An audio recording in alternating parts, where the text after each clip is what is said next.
Hola, friends. Today I'm here to talk to you about mom guilt. Oh my gosh, don't we all have it in different degrees at different times in life? There is never a time when it's not just kind of like a cloud hanging over just a bit. And the reality is, we are amazing. We are incredible.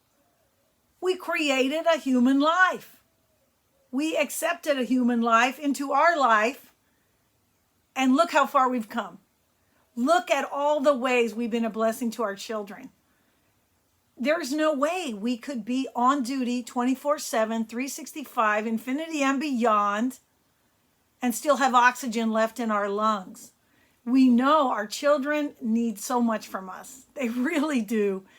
And just to nurture them from the inside out, we have grown them biologically, emotionally, spiritually, psychologically. We have gone through every trial and tribulation with them. We've been there to kiss the boo-boos. We've been there to cheer them on when they're excited because they were able to do something that they couldn't do before. That's the mom. I want to know what's the opposite of mom guilt. And I think maybe it's mom happiness, mom jubilation, seeing that child is growing and glowing and you've been a part of it. You've been a really big part of it. I mean, come on, right? You're their mom. And if they were born from you or given to you in some miracle of life, in whatever way they came into your life, you have a great privilege. You have mom privilege that you get to watch someone grow and glow. And yes, you will be there for when it's rough, when it's tough. And mom guilt, I think, comes in when we think, I need to be perfect. My children deserve the perfect mother. My children need me. Yeah, they do. They do, but we have to have something to give. So what I want to say is let's look at all the ways and all the blessings that we are to our children.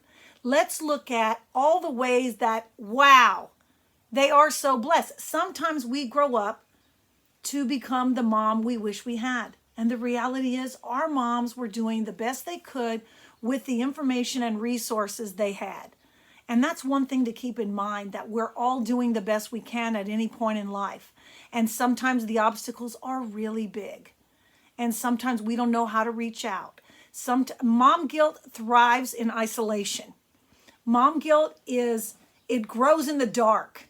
It grows in the middle of the night when you're thinking, oh my God, I should have done this, I should have done that.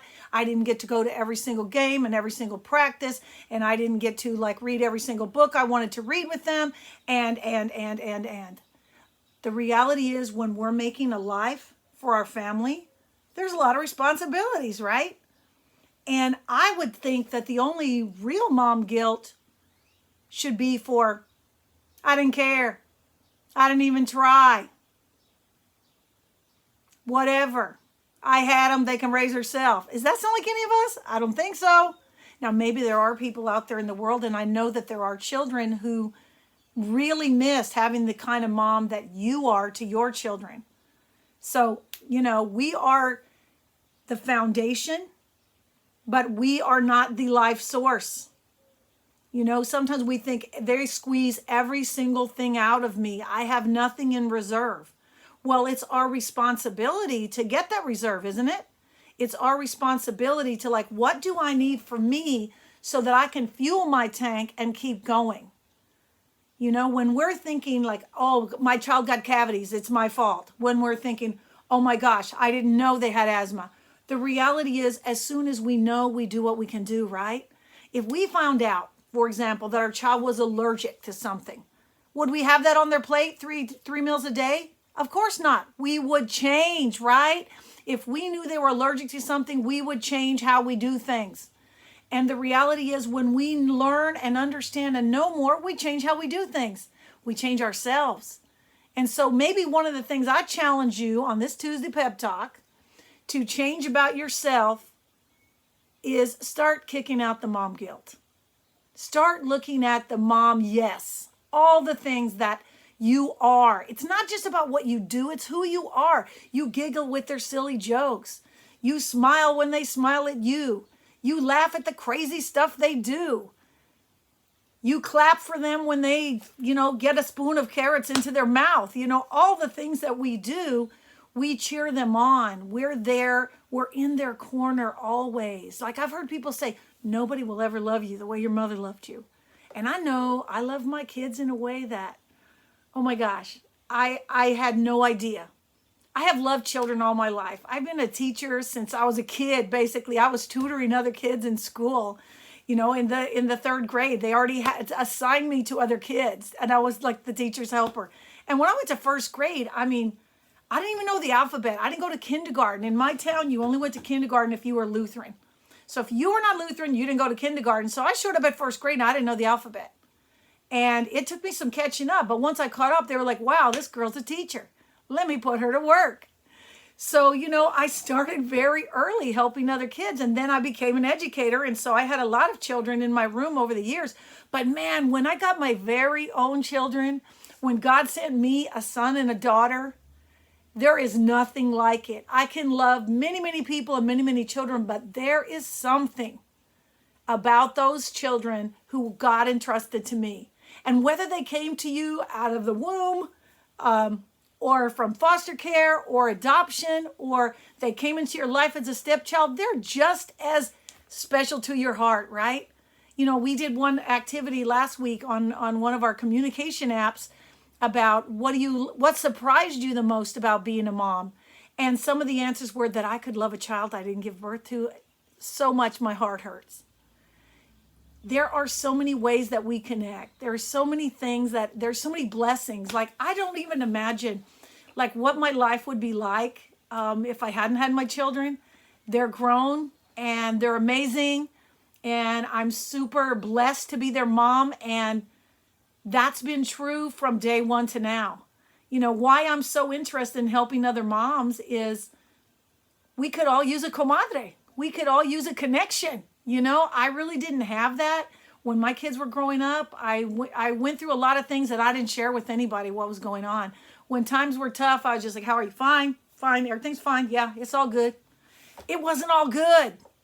Sometimes I was really hurting and I was really struggling. So that's why I'm excited that we have this time and this place together to be who we are, to be how we are, and to say, yeah, I got some mom guilt and I'd like to dump a bit of it off. I'd like to know, does anyone else get what I'm going through? And I'm like, yeah, we get it. For sure we get it. It's all about our perspective. If I can say, I did the best that I could today, and one of the best things I did was go to sleep because I needed rest, take that as a blessing to your children, not that you're stealing from them. I think that's what mom guilt is. It's like at the beginning, every single thing we do, including what we eat, what we drink, what we breathe, is going into our child, right? Every single thing. They're inside our body. They're counting on us for every drop of oxygen that's going to come through that placenta. When we have a newborn child, they're counting on us for every single thing, whether they're fed, whether they're changed, whether they're hot, they're cold, they're comforted. They're depending on us. And as they grow and they launch, we sometimes think we still have to be providing every molecule of their oxygen. And I think that's where mom guilt comes from.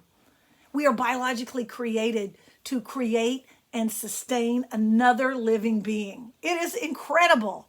I don't think there's anything like it. It doesn't matter what kind of living thing you see that creates offspring. It's amazing. I don't care. It's a pet, a cat, it's a dog, it's an amoeba. It's amazing that we have this creative power that has been designed in us. So, as that design, what do they tell us in the Bible? On the seventh day, God rested. We expect mothers to not rest at all. We expect ourselves go, 24/7. And the reality is, God took a rest. You take a rest too. Refuel your tank. Take care of you. Love the amazing mother that you are. Keep growing, keep glowing, and keep connecting with other moms who get it. Because over here at Comadre Connection, we get it. We love you. And we're glad to have you as part of our community. Have a great day.